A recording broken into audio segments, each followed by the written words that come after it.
الجماعة دايرة ونشطة وكل واحد جاي باش يدلي بالدلو ديالو في الانتصار الخامس على التوالي. كان مرتقب، ولكن اللي عجبني في الوداد انها ما كذبتش الظن، ما خيبتش الظن، وانتصرت واحترمت الخصم، لانه فريق المتدين الترتيب اللي الله جمع 4 النقاط يحطم جميع الارقام القياسيه السلبيه في تاريخ المغرب. شباب المحمديه خسر ب5-1. لمناقشه هذه المباراه يعني باش نحطوا السياق ديال الوداد اللي وصل لاول مره هذا الموسم في مرتبه ديال الشامبيونز ليغ، معنا يوسف قطبي. السلام عليكم. اهلا اخي امين، واهلا عائله وداد كوم، وتحيه للتقنيين سيف ونوفل. سيف الطرف الاخر اليوم هي تجي لكن نوفل اغنيه زوينه. نوفل هي مخرج، هو في الطرف الاخر، هو في الطرف الاخر. غدا يكونوا ناشطين اكثر. لا بونو لا بونو هو اللي مشى انتقى هذه الاغنيه هذه، وهكا راه كيطل من الدجاجه، ما تخافوش. هادشي شي حاجه غادي يجي تقول له هادشي. تحيه بونو. هشام مشعب. مرحبا امين. ستيلو حمر. مرحبا امين، ضيوف كرام، سيف، نوفل، وجميع الوداديين العالم كامل. يونس جوده. مرحبا امين، الاصدقاء في الاستوديو، كل المستمعين ومستمعات راديو مارس. ومن سيدي قاسم، ولكن عنده الشرعيه التاريخيه لان عنده ارقام قياسيه في الوداد، دريس لوماري. السلام عليكم. تحياتي امين، خويا يونس، يوسف واخي مشعب والوداديين. نبدا من عندك دريس. 5-1 ديال الوداد في ملعب البشير، كيف ولماذا؟ كان معروف على الورق بان فريق الوداد البيضاوي مرشح باش يفوز وباكبر عدد من هذه الاهداف، لان الخصم ماشي شي خصم، لانه كنعرفوا المشاكل اللي كيمر منها، خاصه على الجانب الديني والجانب البدني اللي بان في اخر مقابله بان انهيار كبير على المستوى البدني، وهذا الشيء اللي استغلوا فريق الوداد البيضاوي. كنحيي المساعد ديال المدرب على الطريقه ديال الاداره ديال المقابله ديالو، لو كوتشينغ، لي شونجمون.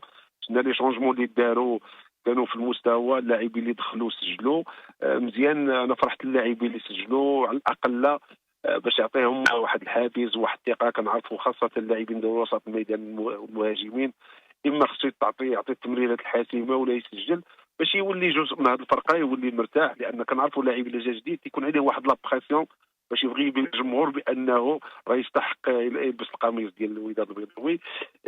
كانوا بعض الملاحظات على المقابله، بعض الاخطاء، ولكن على العموم اهم حاجه هو انتصار. واخا ما كانش لا كاليتي دو جو، ما كانش داكشي اللي كنا كنتظروا، ولكن اهم حاجه لان ملي كتكون باغي باش تشارك في شي بطوله افريقيه الموسم جيد، ما كتبقاش تفكر في المتعه ولا لو سبيكتاكل اكثر ما كتفكر في الفعاليه والجروب كله يدور. فريق الشوط الاول كان نوعا ما شويه ما تحكمش فريق الوداد البيضاوي في المقابله، لان كان بزاف ديال البريسيبيتاسيون، وهذا هو اللي كيتلاحظ علينا. نو خصنا نبقاو نكونسيرفيو لي بالون، نحتفظوا بالكره اكبر عدد من الوقت ممكن. علاش؟ باش نرهقوا الخصم، لان الخصم بدنيا ما جاهز، لان كنعرفوا اللاعبين اللي كيكونوا كيمروا خاصه هذه المرحله كيفر بدنيا. خصنا نلعبوا على هذا الجانب ونلعبوا على الاخطاء ديالهم. حنا مشينا معاهم في لو جو ديالهم، ما كناش نمشيو معاهم في لو جو ديالهم، نلعبوا به. حاجه اللي خصنا نوليو نديروا الوداد دابا حاليا هو نوليو نصبروا في بناء الهجمه، ناخذوا الوقت ديالنا الكافي باش ناتيريو لو ماكسيموم ديال لي جوور ديال الخصم يجيو عندنا، واللي يديروا لو تركوت. هادشي ما كنخدموش عليه مع لا كاليتي ديال لي جوور اللي عندنا سير لو بلون تكنيك وسير لو بلون اتليتيك، وهادشي راه قادين نديروا. راه هذا هو الحل الوحيد باش نوليو نسجلوا اكبر عدد من الاهداف ونحطوا لاعبين.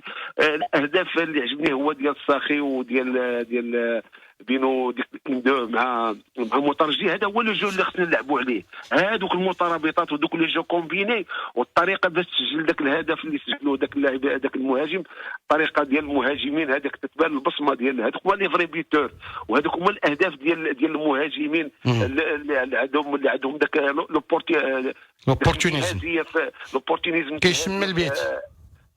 برافو عليك اخويا امين. على العموم اهم حاجه بالنسبه لي هو المهم بزاف، هو ان ناسيك عطى هدف جميل، تمريره جميله، الطريقه العسريه كيفاش ضربها. بوهره كان احسن لاعب احسن لاعب في المقابله، كان تري دونجورو، كان خطير سواء في سيرتو ان كونتر ان. وشتي المطاربه اللي دار مع ناسيك، مشى فيكسا وعطاو ليبيراه ودازو عطاه، هذا خاطر في لادروات، خاطر في لاحكوش ان كونتر ان. دونك عندنا لاعبين جيدين في المستوى العالي، انتصار جيد، برافو اللاعبين ديال الوداد البيضاوي، وخاصه هذه هي المكونه على الاقل باش كنعرفوا ملي كيكون الغياب ديال المكونه اللاعبين تاثروا حتى الوفاه ديال واحد من العائله ديال حامل الامتياز. دونك الظروف كلها، ولكن هذا الانتصار هذا على الاقل المدرب مكوينه غيرجع مرتاح وفرحان، ويزيد يشتغل على ويزيد يطور ويحسن من الاداء. غنمشيو للفاصل الاعلاني ومن بعد غنعطيو الكلمه كذلك يوسف هشام بوشعيب وكذلك يونس جوده باش يعطيونا كذلك القراءه ديالهم ديال هذه المباراه اللي سهلها فريق الوداد بشكل كبير من يسجل الهدف الاول والثاني.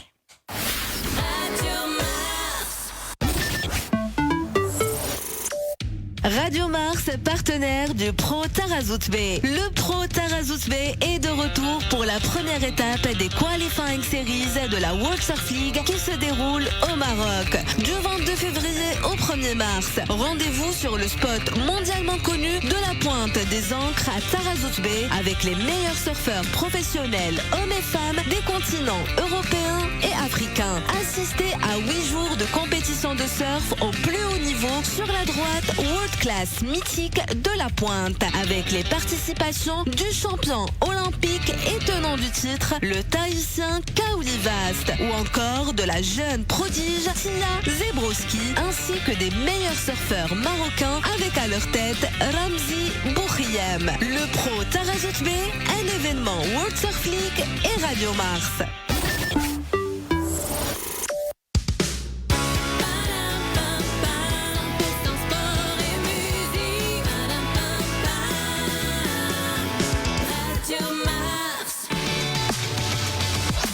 خمسة لواحد فريق الوداد، يعني انتصار بالنتيجة والطريقة. يوسف شنو هما الاشياء الايجابيه اللي ولينا كنلاحظوهم في فريق الوداد؟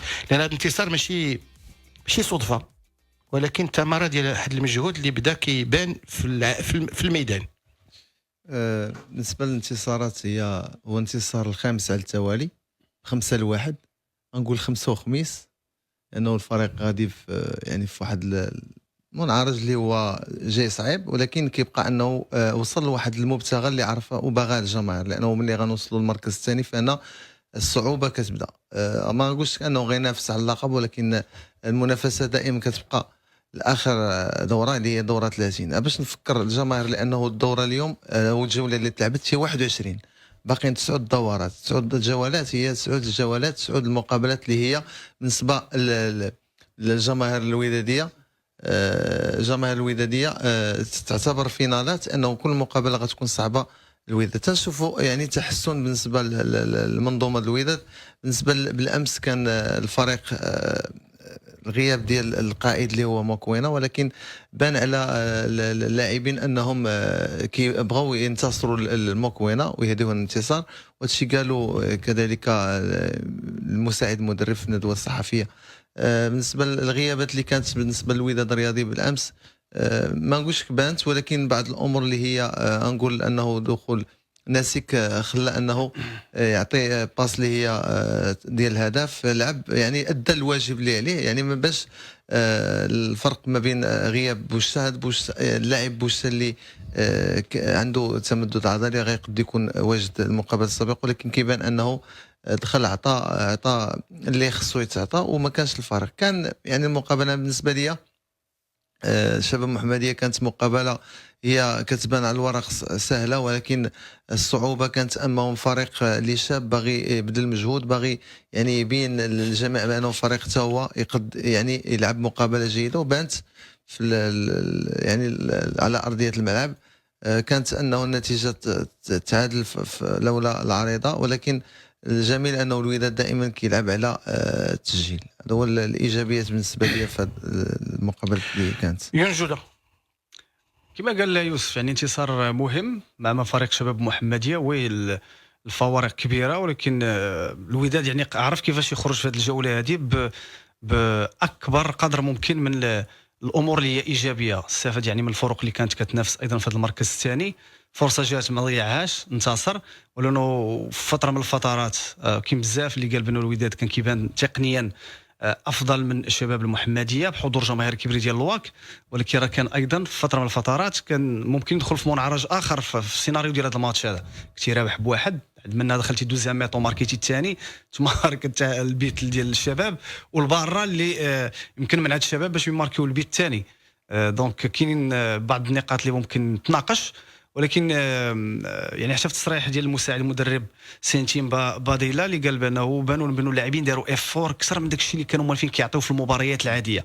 يعني شحال جراو ولا المجهود اللي قدموه في هذا الماتش هذا، وبانوا باغيين يعني يخرجوا برباح ويقدموا يعني شي حاجه اللي هي اجابه الرولاني موكوينا. فوز مهم، ولكن نذكروا بانه المنعرج اللي جاي والمباريات اللي جايه الفراجات غتبدا من بعد الماتش المكناس. لا من ماتش مكناس نيت، ماتش مكناس راه ربحات مكناس، راه من الماتش ديال مكناس راه ماتش صعيب. ولكن انا قلت لك الفراجات الكبار غادي يبداو من الديبلاسمون للبركان. ديك الساعه غادي تدخل لواحد الموني تايم هي داك الوقت الحاسم اللي كل شيء غيتحسم فيه. هشام مشعب، النتيجه كانت مهمه لفريق الوداد الرياضي، نتيجه عاديه بالنسبه لي. الانتصار على فريق شباب محمد اللي متخبط يعني في مشاكل كبيره، لا ماديه لا تقنيه لا اداريه. 5-1 فيها بزاف الجوانب ايجابيه، ولكن فيها بزاف الجوانب اللي خصها تخدم مع اللاعبين ديال الفريق الوداد الرياضي، خاصه لا ديما تنقولها لا ديفونس ديال الفريق الوداد الرياضي. كانوا اخطاء كثيره البارح بين لاكس لا بن حركاس ولا بوطويل. شنو الهدف كيفاش تماركا؟ يعني عيب يتماركا البيت بحال هكاك بديك الطريقه وبديك السذاجه انه يتماركا عليك هدف اللي ماركاه اللاعب الدالوزي. شنا التشكيله باش دخل المساعد ديال المدرب، شنا الميلوتيرا ما تبدلش، مبارك الرايحي كذلك اللاعب ارتور لي زاريا لاتيرو تبدلوا، ما شناش فرق. فهد موفي دار ماتش كبير في الكوتي دروا، ناسي كذلك دار ماتش كبير وعطى تمريره جميله ديال مايلولا. يعني بزاف د الحوايج خصهم يتصلحوا في فريق الوداد الرياضي، خاصه ان تنتقلوا ان العمليه تشدوه في لاكس سونترال، تشد بوطويت يتقل الكره، تشد حركاس يتقل الكره، تشد بن عبيد يتقل الكره. يعني مع فرق بحال هادو خصك تماركي، تبقى تماركي ماشي تعطل اللعب وتمشي معاهم في الريتم ديالهم. وشنا الهدف يعني فوتوكوبي ديال الماتش ديال لالي، ماركينا جوج، ماركو عندنا الاول كانوا غيماركيو الثاني، ولكن كملتي قوي بلي شونجمون وبانتدابات. نقطه اخرى، الانتدابات اللي دار الفريق الوداد الرياضي في الميركاتو الشتوي لعابه في المستوى لحد الان. علاش لي دوماش يدخلوا كيبان بان اللعابه عندهم في رجليهم، لان هاد اللعابه المدرب اللي بغاهم. انا نكون واضحين حتى المجيء ديالهم جاوا بالمعرفه ديال المدرب، ما جاوش بعرفه ديال السمسار.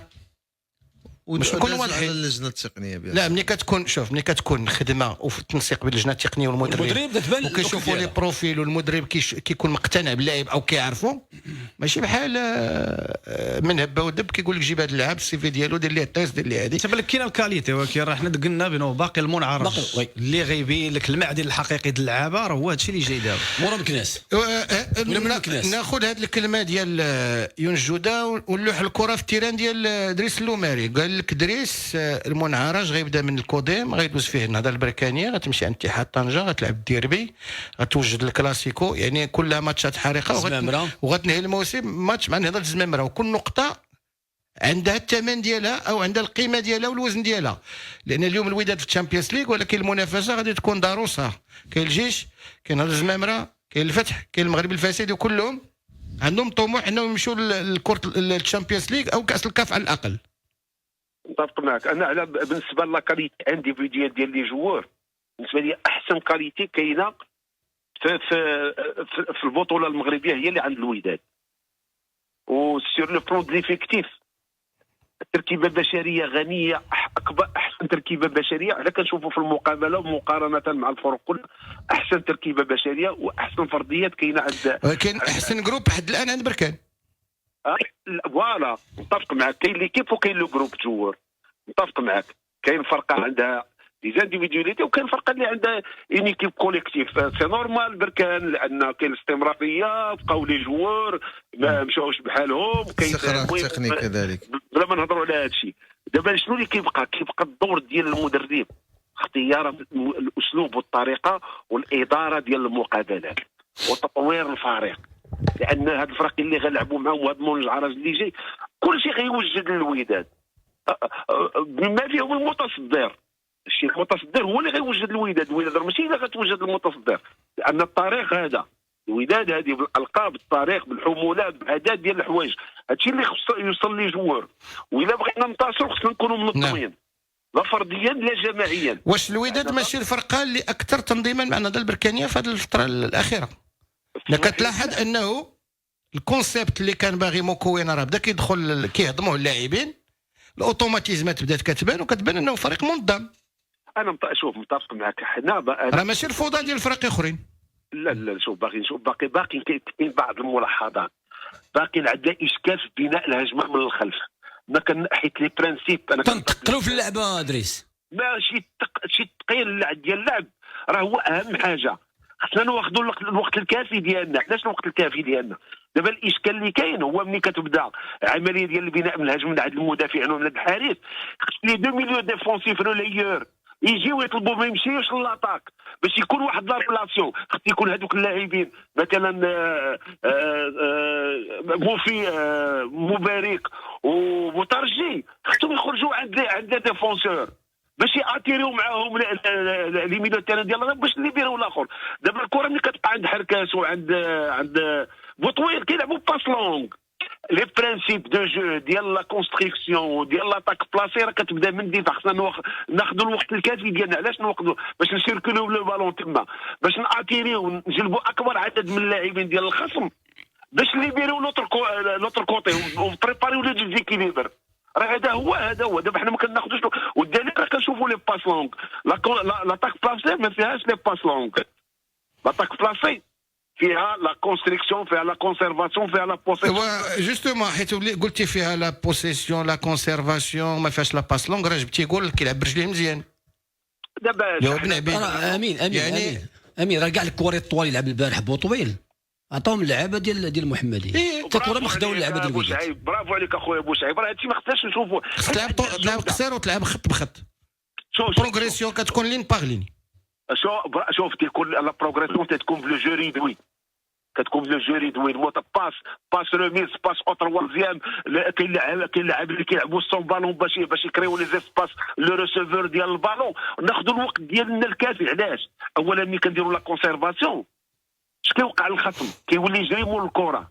ملي كيجري مور الكره كيتعب، ملي كيتعب كيتقلق، ملي كيتقلق تيدخل في الاخطاء. راه هادو هما لي برانسيب دو جو ديال لاطاك بلاسي. دونك هادشي كلشي سي لا تقنا لا كونستركسيون ولا كونسيرفاسيون في لو كون ديالنا راه غنوليو بالسهوله. شوف اللاعبين دابا ديال الوداد البيضاوي ملي كنماركيو البيت الثاني والثالث كيتحروا. شتي المترجي ديال فيديوهات المقابله ماشي هو المترجي ديال ملي كنكونوا رابحين بثلاثه. والدليل البيت هذاك لو جو كومبيني اللي دار مع الساخي او سونترال راه هذاك هو اللعب اللي خصنا نلعبوا به. هذاك لو جو ريدوي هذاك نبداو به وتكون لا موبيليتي. وكاينه واحد القضيه لا لاحظتوا 5 دقائق الاولى راه جاتني الدوخه انايا. علاش؟ عرفتي واحد الازدحام واحد دوك الكونتاكت ولي زامبريسيزون تكنيك. راه واحد راه افور ميزير بدينا شويه راه حتى الدوزيام ميطون راه بحرنا ولينا كنلعبوا لوكيباسيون تيران. الا خصنا نشوفوا خصنا انتشار جيد. علاش انتشار جيد؟ لوكيباسيون تيران باش الخط نوسعوه بالسيف عليه غيخلق لنا المسافات. خط عطى موفيس باس عادنا المسافه في المساحه والفراغ فين نصلحوا الكره. هذا من بين اهم الحوايج ولي برانسيب دو جو سي لوكيباسيون تيران الانتشار الجيد. ثانيا حاجه اللي مهمه هو علاش الاخطاء تيكونوا دفاعيا.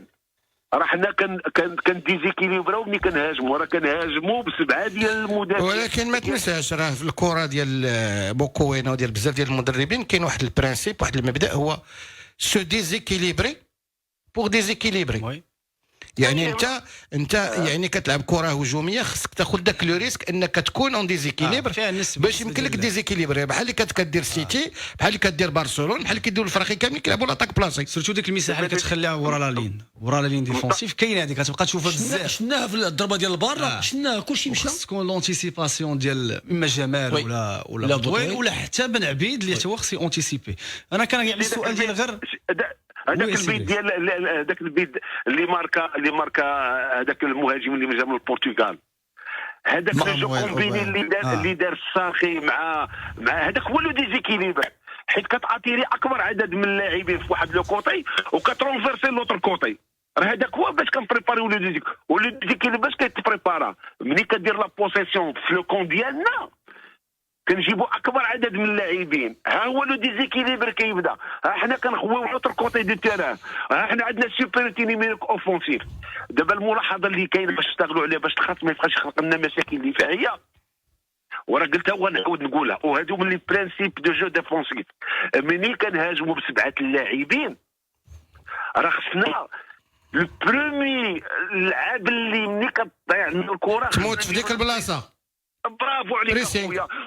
بريسينغ والكونتر بريسينغ. لو ونكونوا اوكيبي لو تيران. علاش اوكيبي لو تيران في لا لارجور في العرض ديال التيران؟ علاش اللي كنكونوا اوكيبي لو تيران في لا لارجور ديال التيران كيكون عندنا تفوق عددي دفاعي. واحد اللي كان كيدير السي دريس وراه بدا الماتش بافيرتيسمون هو محمد ريحي. ذكروا بنو غيغيب على الماتش ديال الكوديم ولا الريحي زعما هو اللي كان كيدير ديك القضيه كتمشي كره في البلاصه كيدير بريسينغ. خدا افيرتيسمون في البدايه ديال الماتش دونك غيكون غايب على الماتش ديال الكوديم. هذاك الدري محارب.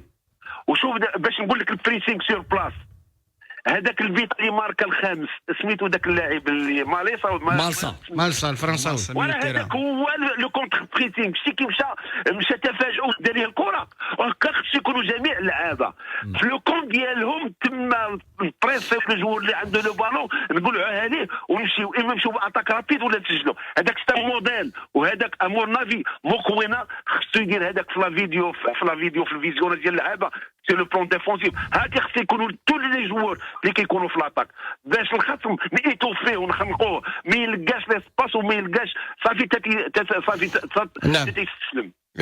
الاخوان من هنا لرمضان راه كاين جوج ماتشات مهمين. وي يعني قبل ما نبداو نصوموا راه كاين جوج ماتشات اللي غندخلوا فيها. انت قلتي المنعرجات، انا نقول لك التلاوي ديال الجبل. لان غتبدا عقبه العقبه الاولى غادي تكون نهار السبت مع 4 ديال العشيه في لعب العربي الزاولي ضد فريق ما بقاش كيخسر وخدا ثقه كبيره في المباراه الاخيره. وكنظن الحاج ديكليك وقع ملي كانوا خاسرين مع الجيش ب2-0 ورجعوا في الماتش وكان خصهم ينتصروا بشكل مستحق. هذا النادي المكناسي واش ما غاديش يكون اول امتحان لهذا الوداد نيو لوك؟ احصائيه الوداد ما ربحاتش 5 الماتشات متابعين منذ موسم 2021 غير بنزرتي وبن شريف. نضيف على هذا الماتش هذا بانه انا كنعتبره بانه الكوديم في هذه الماتشات الاخرين من احسن الفرق في لي كونتر مع عبد اللطيف زريندو. نزل الكره خذ وقتك في الكونتر يقدروا يعذبوك. دونك غيكون اختبار كبير في لا ديفونس ديال الواك الماتش هذا كونتر يوسف. صراحه هذا الشيء اللي يعني انا ما نمشيش انه مقابله. انا قلت خصك تاخذ 3 النقاط لان المنافسين من البارح يعني شوف راه نرجعوا ل3 المقابلات او 5 المقابلات اللي قبل. شنو كان كيعيش الوداد؟ كان يعني كانت جلسه، كان بزاف الامور، كان كل شيء كينتقد، كل شيء بيان سور انتقاد مزيان. فموراها 3 انتصارات اللي كانت تعطات المكونه اللي عقلته وجوج من بعد وموراها 2 ربحهم. كاين واحد ليسبري ديكيب باين ولا هاد القدوم ديال هاد اللاعبين ما بانش انهم جاو جداد، بان انه كل شيء تانتيغرا بواحد السرعه مهم جدا. انت لافونتاج ما لعبتيش كوب دافريكا العام. هذا هو لافونتاج. عندك ماتش في الاسبوع المدرب غادي ماشي لافونتاج غتخدم. لا شوف امين، انا بالنسبه لي الوداد لوبجيكتيف ديالها راه قلناه كبر من الرتبه الثانيه. لا غير باش اسمحوا لي دابا باش نقول لك جبتي مدرب جديد، درتي طابل غاز بمعنى حيدتي الماضي كله وجبتي لعابه جداد. كل واحد جاي من قنت معين، كل واحد بثقافه معينه. المدرب عنده فلسفه ديال اللاعب اللي هي عندها الخصوصيه ديالها. كون ما كانش هذاك اسبوع ديال لونطرينمون كل اسبوع عندك ماتش واحد، يمكن ما غاديش يكونوا اللعابه هضموا زعما رب ضربات النافع، ما غيكونوش هضموا بهذه السرعه هذه. السرعه على خاطرهم. انا قلت لك المقابله عندك ماتش واحد، عندك الهم ديال الاسبوع كتخدم 4-5 د الحصص، كتخدم لا استراتيجي، كتخدم البلان دو ماتش، كتخدم داك الشيء، كتعاود لوطوماتيزم بالتكرار. لوطوماتيزم كيدخل اللعاب كيولي كيعرف فين يوقف، فين يتحرك، شنو هو السيركوي ديالو. ماشي بحال كتلعب كل 3 ايام وتسافر ودير مزيان. راه مزيان هاد السنه الوداد جاها مزيان ان ما مشاتش كوب دافريك. لا نرجعوا انه هذا شوف كنهضر على الكره، على الكره خلي الجماهير دابا انا كنهضر على المدرب وعلى اللعابه. لا بضرات النافعه راه مزيان انه انت ما مشيتيش وارتحيتي وكتلعب من الحد لحد وكتوجد بخاطرك، كتوجد والامور انه ما دوري التمييز كيلعبوا بعض اللاعبين اللي هذا مزيان. ولا كلشي تيوجد على خاطره. يوسف كلشي تيوجد على خاطره. لا هو اللي لعبوا كاس افريقيا وجدوا على خاطرهم. لا دابا اجلوا الماتشات نزولوا لهم هذاك الشيء على خاطرهم. ملي كيكون عندك ملي كيكون عندك لي ماتش كل 3 ايام وكتكون مسافر وراجع، ما كيكونش عندك الوقت باش ترتاح. ياجلوا لك ماتش انت مرتاح حتى تريني لا مرتاح. واخا، ولكن بعد كيتجمعوا لك الماتشات وكيعاود سميتو، راه ماشي بحال ماتش بار سيمين. الحد كتلعب، الاثنين روبو ريكوبيراسيون، الثلاث بريمير سيونس وانت غادي. راه ملي استراحوا الوداد 20 يوم ولا 15 يوم، راه ملي رجعوا راه ماشي رجعوا راه البال ديالهم راه يعني مورالمون مزيان، ولكن تكنيك راه ما قصوش البالون شحال هذه. ولكن كتجي واحد الوقيته خصك ترتاح فيها وتسوفلي فيها. اليوم الوداد سي اون ماشين دو غير. بيان سور انه ملي غنقول لك انا البال عنده احسن خط هجوم في البطوله، احسن خط الهجوم، ولكن راه كاين اخطاء دفاعيه اللي خصهم تماركا 21 بيت. مزيان انه كلين شيت اللي خرج بها الوداد 3 مقابلات قبل، اليوم راه هرسها البيت ديال دالوزي. ولكن كنقول لك انه انا مستقبلا الوداد ماشي غير نادي مكناسي. راه نقول لك انا السلسله ديال المقابلات، وخليني نكمل امين حيت كتقرر ما هضرتش. لا ودابا انا شفت فيك. لا هذا هو البريسينغ اللي البريسينغ اللي دار الكره ضغط. انا شفت بلاتي ناخذ لك الكره. بلاتي وخلينا راه انا كنسمع فيك دابا والله. انه فخ يا جورج. دابا عندنا الماتشات معروفين، عندنا النادي المكناسي بركان، عندك ماتشات صعب. لا وعندك 2 ماتشات ديال قبل رمضان. عندك النادي المكناسي بركان، سيدنا رمضان عاد كمل. انا سيدنا رمضان مزيان انه حيت غيتغيروا الماتشات، غادي يوليو التوقيت مغير وغتكون بزاف. عندك ديربي، عندك ترجع للمركب محمد الخامس، عندك مداخل غتولي، عندك انه بعدا اوموا انك كتدخل هذاك رمضان وانت مرتاح، انه بسيجيك مرابح النقاط وانك في المركز الثاني. فهذا المركز الثاني راه اي مقابله كنعاود نقولها، اي مقابله راه غتكون فينا باش تحافظ على هذاك المركز الثاني وتشوف هذوك المطاردين اللي هما الجيش كما قلتي الزمامره والفتح انهم راه عندهم ماتشات بيناتهم. وزيدها الماس اللي رابحه الوداد الكولا فيراج بارتي. انا صراحه الفتح راه هو اللي يعني عندك الفتح، عندك الجيش وعندك الديربي. مصر هي السات. علاش جبتي لي الفتح اصاحبي؟ شوف كنت باغي نقول غير بالاخبار بالنسبه ديال الكودال بانه محمد الريحي جمع الكوميول ديال لي زافيرتيسمون غيكون غايب. بوشتا فقط يعني نوقفوا على هذه النقطه ديال بوشتا لانه بزاف بقاو كيدويو من بعد لا كونفيرونس دو بريس ويمكن خلط يعني كل واحد كيدير المجهود ديالو من المنصب ديالو. فبوشتا يعني الستاف ميديكال ديال الواك تيقول لك بانه نهار الخميس ان شاء الله غادي يدخل مع الجروب. كانت عنده اصابه منعاتو باش انه تمدد عضلي منعو باش يكون حاضر في هذا الماتش هذا. كاين ايضا المعطى اللي بغيت نتكلم عليه ديال المنافسه امين اللي كاينه دابا في الوداد، لانه البينالتي لا لاحظتوا في الماتش كونتر شباب محمديه. محمد ريحي هو الهداف 9 ديال الاهداف، ولا معروف هو صاحب الاختصاص. العام اللي فات كان هذا الارتباك ولا كان العشوائيه ديال اللي قال ليه راسو كيمشي يهز بينالتي يلعبوا. البارح بوهره بغى يمشي ماركي ولا يلعب البينالتي، فكانت هضره كثيره على سيف الدين بوهره اللي رياجا من بعد منها محمد الريحي في الانستغرام ديالو وقال لكم كوا انا تنعتبرها بانه شي حاجه ايجابيه، بانه معايا صديق كيلعب معايا في الفرقه وتا هو باغي ماركي. دونك فهمتي الحمل ماشي على واحد فقط، ومزيان يعني تكون هاد لومبيونس هذه حتى حاجه ما واقعه. المهم مدرب بغى يلعبها، ولكن الامور المدرب ما كانش. كاين واحد كان ممكن يضيعها. ولكن مزيانه هذه القضيه رجعوا لها ياغشي مزيانه ملي كيكون بريمي تيرور دوزيام تيرور تروازيام تيرور وكيكون المدرب على القرص ملي كيشوف انه شي واحد يعني كيتطاول على هذا لايراشي كيعاود صوف الا كان لعاب بحال حكيمي في جوز اولمبيك بريمي تيرور كابيتان كيشدها وكيقول له هاك شوت انت. كنظن بانه موكوين راه غير رجع وغيشوف لا فيديو غادي يرياجي بيان سور، لانه ما خصهاش تكون ديفون لي كاميرا. تكلمنا على الخصائص ديال النادي المكناسي. سيدي قاسم ما بعداش المكناس دريس راه كيدوي مره مع جريندو، هذه ما فيها شك. قول لي ادريس شنو هي الخصوصيه ديال الخصم المقبل ديال فريق الوداد؟ شوف راه دابا فريق النادي المكناسي الخطوره ديالو في التحولات، من الدفاع، حالات الدفاع لحالات الهجوم. اخطر عندهم خط هجوم محاربين ماشي خط واسرع، وعندهم ذاك حب تسجيل الاهداف.